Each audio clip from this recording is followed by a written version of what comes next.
गोपाल हरि, जय जय प्रभु दीन दयाल हरि, गोविंद हरि गोपाल हरि, जय जय प्रभु दीन दयाल हरि। आइए चलते हम लोग श्रीमद् भागवत महापुराण के सप्तम स्कंद के एपिसोड 466 नंबर पे हम लोग हैं, जहाँ पे आपको बताई जाएगी नारद जी और युधिष्ठिर जी का संवाद हो रहा है। नारद युधिष्ठिर संवाद में क्या हो रहा है ये हम सब जानने के लिए कल से ही बहुत ही व्याकुल हैं, उत्सुक हैं और इच्छाएं हैं। तो आप सभी दर्शक से मेरा विनम्र निवेदन है कि आप ध्यान से इसे सप्तम स्कंद के प्रथम अध्याय को आप सुनेंगे। जय श्री राधे, राधे राधे। छठे स्कंद जो हम लोग पढ़े थे और बताए थे, जो छठे स्कंद में भगवान के अनुग्रह के बाद विकार वासना नष्ट करके अनुग्रह का यदि सदुपयोग किया जाए तभी जीव पुष्ट होता है। भगवान की सेवा स्मरण में तन्मय होकर ही जीव पुष्ट हो सकता है। छठे स्कंद में भक्ति का विशेष व्यक्ति बताया गया है। सातवें स्कंद में पुराण के लक्षण का नाम है उति। उति का वर्णन है। उतया कर्म वासना, जैसे एक एक धागा से वस्त्र बनकर तैयार होता है, वैसे जीवों के कर्मों से यह शरीर रूपी वस्त्र बनता है। पूर्व जन्मों के कर्मों के फल स्वरूप ही जीवों की उसकी आयु, जाति, स्त्री, पुत्रादि मिलते हैं।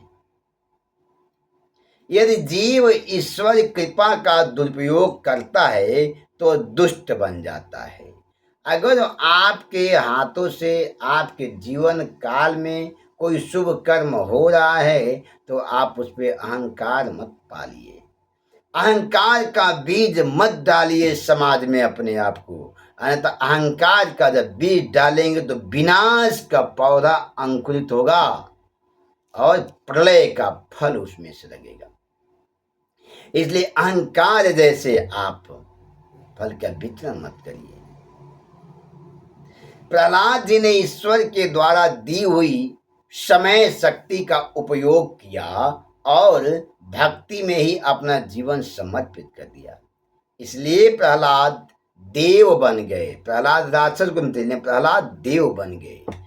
हिरण्यकशिपु ने ईश्वर द्वारा दी सारी संपत्ति और समय का दुरुपयोग और विलास के लिए किया, इसलिए हिरण्यकशिपु दैत्य बन गया।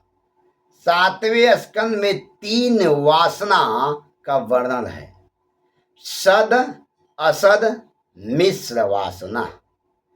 इस स्कंद में परीक्षित ने महत्वपूर्ण प्रश्न श्री सुखदेव जी से पूछा।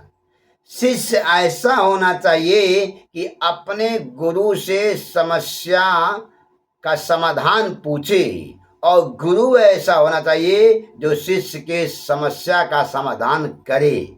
न ऐसा आजकल शिष्य हैं और न ही ऐसा आजकल गुरु हैं। इसीलिए समाज दिशाहीन हो रहा है। समप्रियम सहृदय ब्रह्मान् भूतानां भगवान स्वयं, इंद्रियार्थी कथम दैत्यान् वधीद विस्मयो यथा। परीक्षित ने पूछा, आप कहते हैं ईश्वर सर्वत्र है और समभाव से रहते हैं, फिर जगत में विषमता क्यों है? चूहे और बिल्ली दोनों में ईश्वर हैं, फिर बिल्ली चूहे को क्यों खाती है? भगवान तो राक्षस और देवता सबके लिए सम हैं, फिर भगवान देवताओं का पक्ष लेकर असुरों का संहार क्यों करते हैं? इतनी शानदार, इतनी अच्छी प्रश्न परीक्षित जी रखते हैं कि जो जीव कल्याण, समाज कल्याण, देश हित, राष्ट्र हित में प्रश्नों का जाल बिछाते हैं, जिसका समाधान बड़े ही शांति, बड़े ही मनोयोग से और बड़े ही सुगमता से सुखदेव जी उसके प्रश्नों को उत्तर देते हैं।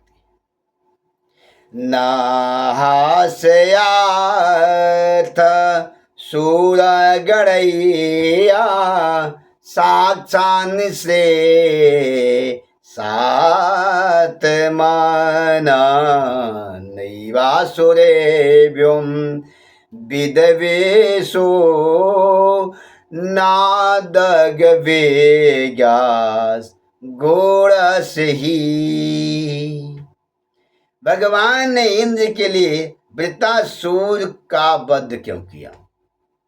वह तो भगवत भक्त था। सुखदेव जी कहते हैं, राजन, क्रिया में कदाचित विषमता हो जाए, परंतु भाव में नहीं होनी चाहिए। समता अद्वैत में है।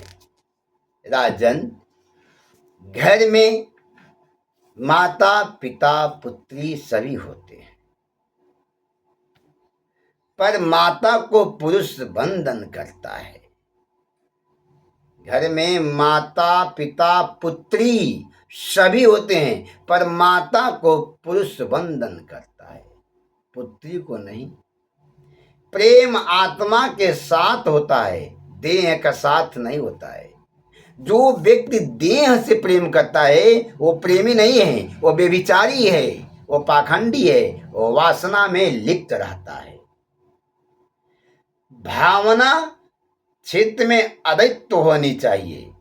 समदर्शी बनना है, समव्यवहारी नहीं। श्री शंकराचार्य जी कहते हैं कि भावादवैतं सदा कुर्यात् क्रियादवैतं न कर्हिचित्। ही राजन, देवताओं का पक्ष लेकर भगवान ने असुरों का संहार किया। यह संसार असुरों पर कृपा करने हेतु से ही किया था। उन्होंने संहार किसके लिए किया था? यह संहार असुरों पर कृपा करने हेतु से किया था।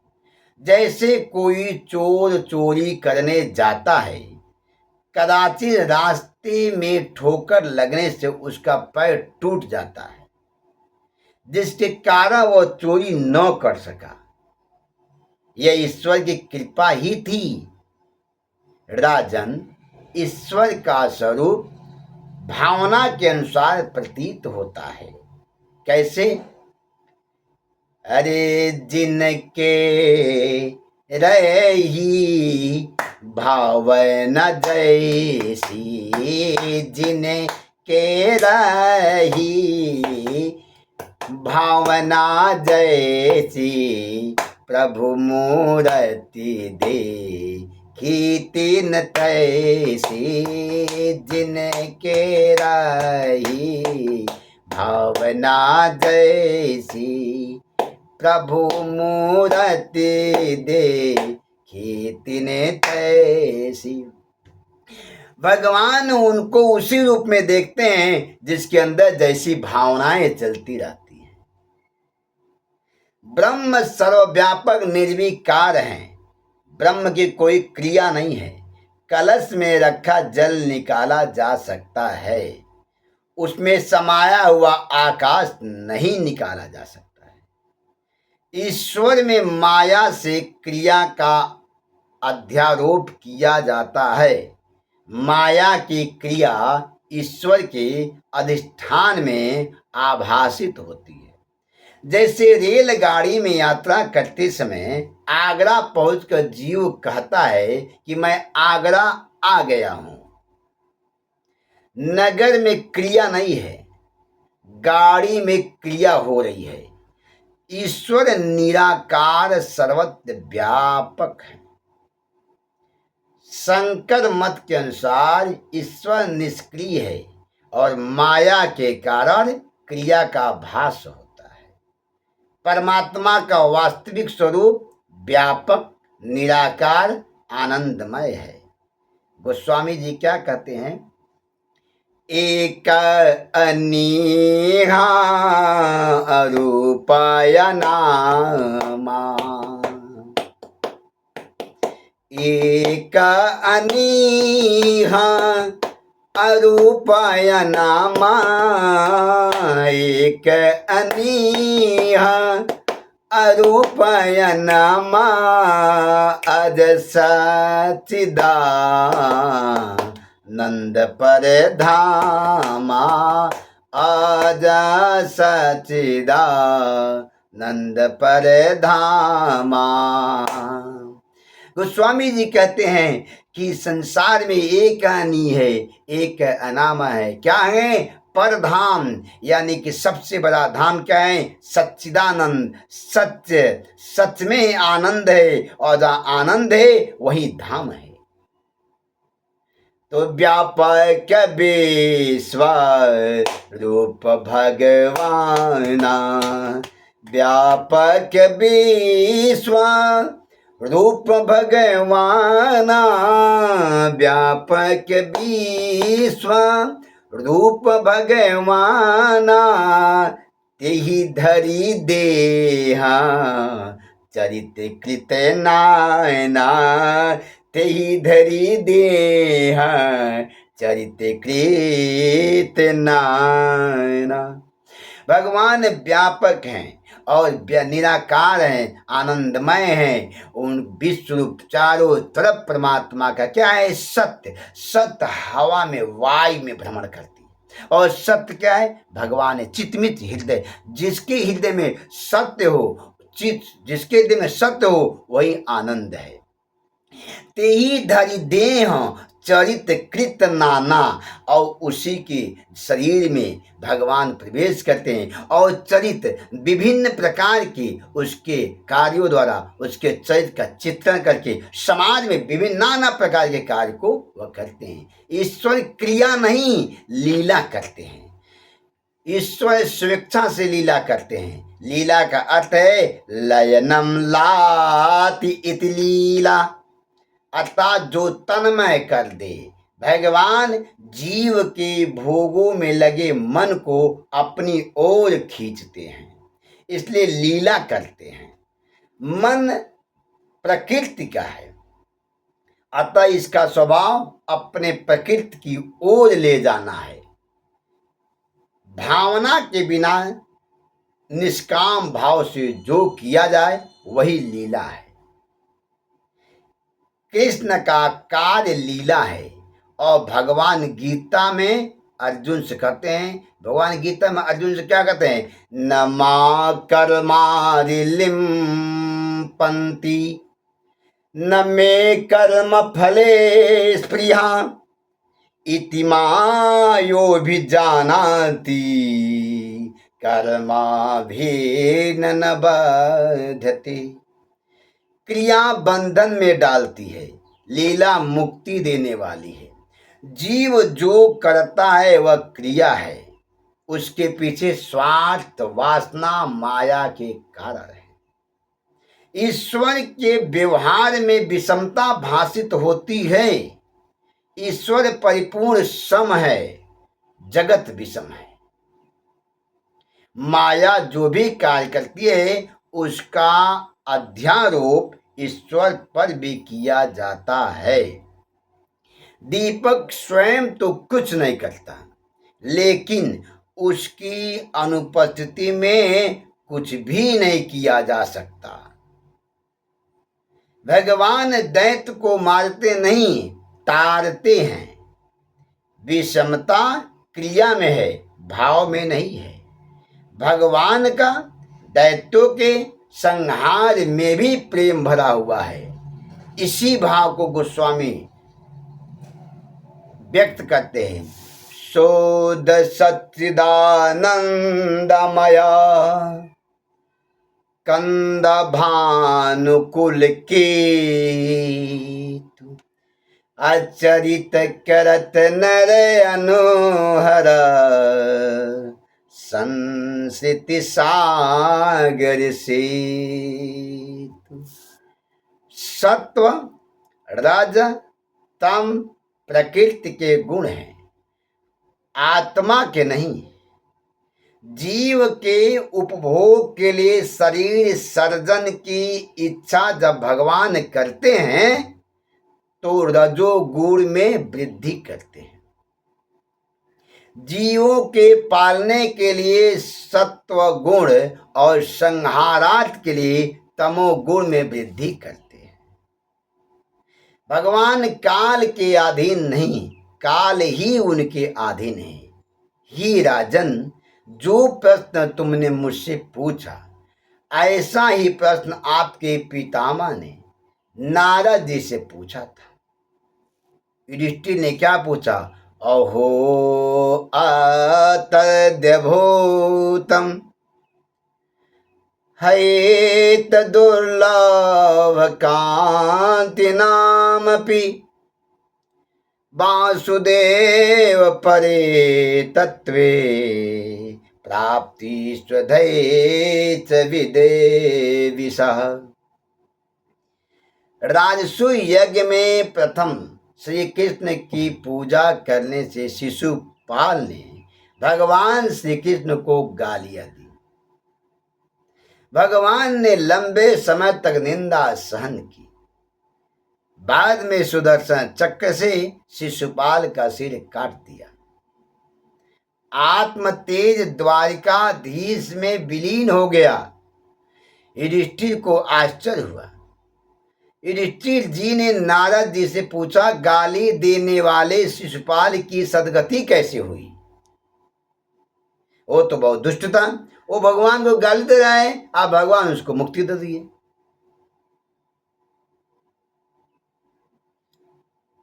भगवान से द्वेष करने वाले शिशुपाल को नरकवासी होना था। नारद जी ने भई सभा में युधिष्ठिर से कहा, हे राजन, निंदा, स्तुति, मान, अपमान सब शरीर के धर्म हैं, अज्ञान से कल्पित हैं। अभिमानी व्यक्ति के अंदर ही सुख और दुख हुआ करते हैं।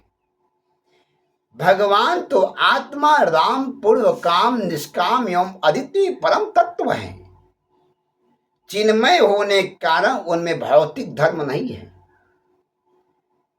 उनमें किसी प्रकार वैषम्य नहीं है। जीवों के कल्याण के दंड विधान करते हैं। जैसे विद्यालय में कोई छात्र पढ़ता है तो उससे अध्यापक की कोई शत्रुता नहीं है, अध्यापक से कोई उसके प्रति बेईमानी नहीं है, लेकिन उसके सुधार के लिए अध्यापक उसे दंड देता है। अब ये तो है नहीं कि वो लड़का स्कूल नहीं आता है तो उसको पढ़ाया नहीं जाएगा, वो लड़का बदमाशी कर दिया तो उसे भगा दिया जाएगा। नहीं, उसको सही मार्ग पर ले जाने के लिए गुरु उसका व्यवस्था करता है। तो जीवों के कल्याण के लिए दंड का विधान है, जिससे जीवों का प्रायश्चित होता है। इसमें वे नरकगामी नहीं होते। नारद जी ने कहा, तन्मयता किसी रूप में हो, वह शत्रु भाई होने पर भी अपने स्वरूप का दान करते हैं। अच्छे व्यक्ति के बाद, अच्छे व्यक्ति के पास बुरे व्यक्ति भी चले जाएंगे तो उसका कल्याण होना है, क्योंकि उसके अंदर अच्छाई है।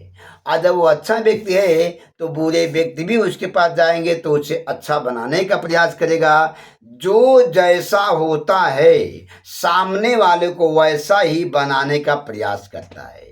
जिसके पास जो होगा आप उससे मांगोगे तो वह वही देगा जो उसके पास होगा। इसलिए हमेशा अच्छे व्यक्ति के पास रहेंगे तो आपको अच्छे संस्कार मिलेंगे, अच्छे व्यक्ति के पास बैठेंगे तो अच्छे ज्ञान मिलेंगे। जैसे दीपक कुछ करता नहीं है, जलता है तो उजाला रहता है, अब बुझ जाता है तो अंधेरा हो जाता है।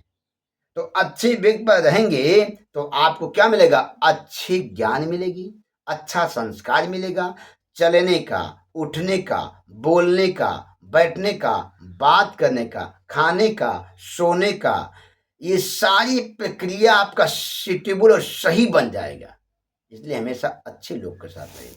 तो परमात्मा क्या करते हैं? दुष्टों का संहार करके उसको सही मार्ग पर लाने का प्रयास करते हैं। तस्माद् वैरानुबन्धेन निवैरणैर्भयेन वा स्नेहाद् कामेन वा युञ्जात् कठिन्ने चेत ते पृथका।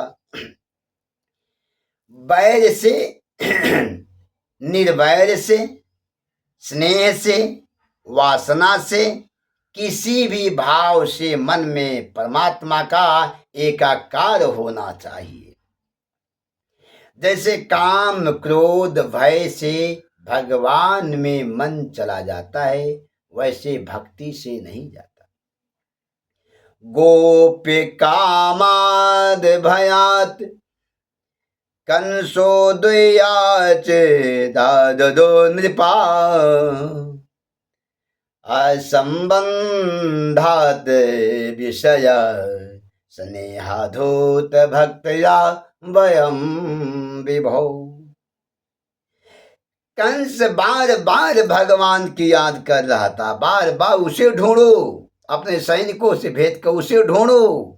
उतना वरदान दीन सिर पे भगवान ने कृष्ण को ही कंस तलाशता था, लेकिन कंस क्या था? भगवान का शत्रु था, शत्रु था। लेकिन चित्र भले नाम कृष्ण भगवान ना ले, लेकिन वो चित्र उसके हृदय में बस गया था।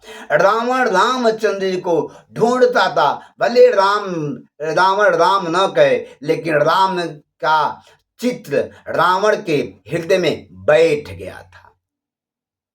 तो निरंतर निरंतर चाहे भक्ति भाव से भगवान का चित्र अपने हृदय में बैठा लीजिए, चाहे शत्रु भाव से भगवान का चित्र अपने हृदय में बैठा लीजिए, कल्याण तो होना ही होना है। अगर भगवान आपके चित्त में आकर के बैठे हैं तो। गोपियों ने निष्काम भाव से कृष्ण का ध्यान करने से शिशुपाल, दंतवक्त्र आदि ने द्वेष से, यदुवंशियों ने पारिवारिक संबंध से, आपने स्नेह से, हमने भक्ति से अपना मन भगवान में स्थित किया। अर्थात किसी भी प्रकार से मन परमात्मा में लगनी चाहिए, चाहे वो भक्ति से लगे, चाहे वो शत्रुता से लगे, चाहे प्रेम से लगे, चाहे जय से लगे। भगवान ही सब कुछ है, मानो कुछ नहीं है। नारद जी ने कहा, युधिष्ठिर, शिशुपाल, दंतवक्त्र भगवान के ही जय विजय नामक पार्षद थे। नारद जी ने जय विजय की संक्षिप्त कथा सुनाई, दोनों की सदगति अपनी आंखों से देखी। हिरण्याक्ष हिरण्यकशिपु बने दूसरा जन्म रावण, कुंभकर्ण और तीसरा शिशुपाल दंतवक्त्र का हुआ। श्री वाराह एवं नरसिंह भगवान ने हिरण्याक्ष हिरण्यकशिपु का वध करके सदगति प्रदान की। अपने भगवत भक्त पुत्र प्रहलाद के साथ द्वेष करना ही हिरण्यकशिपु के वध का कारण हुआ। कभी भी भगवान के भक्तों से ईर्ष्या नहीं करनी चाहिए, भगवान के भक्तों से शत्रुता नहीं करनी चाहिए, भगवान के भक्तों के रास्ते में रोड़ा नहीं बननी चाहिए, नहीं तो अकाल मृत्यु मारे जाएंगे। इतने बड़े राजा होने के बाद जिनको न जल में, न थल में, न आकाश में, न पताल में, न जमीन पे, न ऊपर, न बाहर, न आगे, न पीछे, न दिन में, न रात में कभी नहीं मारा जाता, ऐसा वरदान जिसको प्राप्त था, वह सिर्फ एक भक्त से द्वेष करने के कारण उसकी मृत्यु हो गई। युधिष्ठिर ने पूछा, हिरण्यकशिपु ने अपने पुत्र प्रहलाद से किस कारण द्वेष किया और प्रहलाद की इतनी दृढ़ भक्ति भगवान में कैसे हुई? हिरण्यकशिपु पुत्र प्रहलाद केशव प्रियम जिह्वासुर करो नाना यातना मृत्यु हेतवे। प्रश्न बहुत ही अच्छे तरीका के युधिष्ठिर ने नारद जी के सामने रखा और नारद जी ने युधिष्ठिर को बहुत ही अच्छे तरीके से समझाने का प्रयास किया। श्री कृष्ण गोविंद हरे मुरारी हे नाथ नारायण वासुदेव। श्री कृष्ण गोविंद हरे मुरारी हे नाथ नारायण वासुदेव। जय जय श्री राधे। अब इसके आगे की कथा व्यास ज्ञान सत्ता के माध्यम से आपको कल बताई जाएगी। आप सभी प्रेमी, आप सभी सज्जन भक्तगण व्यास ज्ञान सत्ता के माध्यम से जुड़े रहेंगे। आपको कल इसकी कथा मिलेगी आगे की। हिरण्याक्ष वध होने पर हिरण्यकशिपु का अपनी माता और कुटुंबियों को समझाना। हिरण्याक्ष वध कैसे हो रहा है हम इस पे समझेंगे। जय श्री राधे। राधे राधे।